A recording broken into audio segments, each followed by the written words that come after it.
In this video, we will demonstrate the process of connecting an AML UHV stepper motor to a stepper motor drive through a vacuum chamber. For the configuration we are using today, this will require the following items. This includes the stepper motor itself, an in-vacuum connector, a vacuum feed-through, a stepper motor drive cable, and the stepper motor drive.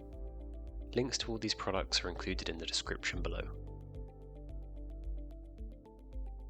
Firstly, we need to apply the stepper motor leadouts to the in-vacuum connector.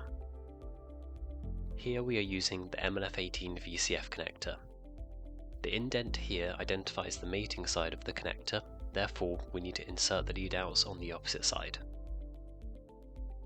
You will feel a tactile click when the socket is fully inserted. In this example, we are following the pin layout defined by the airside cable. This is found on the SMD4 cable datasheet.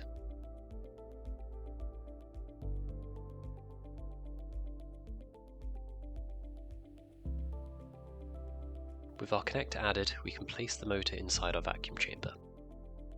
With the motor secured, we have fed the connector through the flange we are going to use.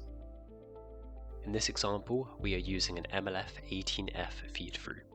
Here we have our copper gasket ready to apply to the flange to create the seal.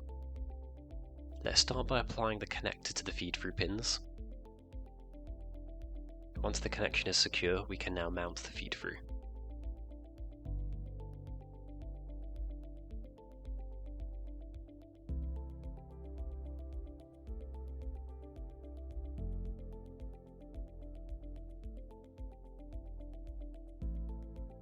The next step is to connect our SMD4 to the feed-through.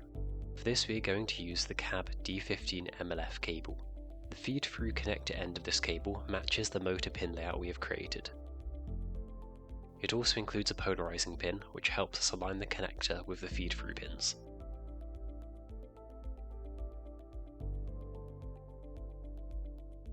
Next, we need to connect the other end of this cable to the SMD4.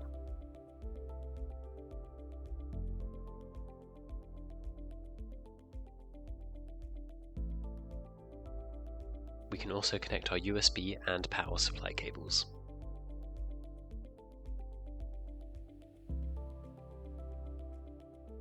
Finally, let's connect the other end of our USB cable to our PC.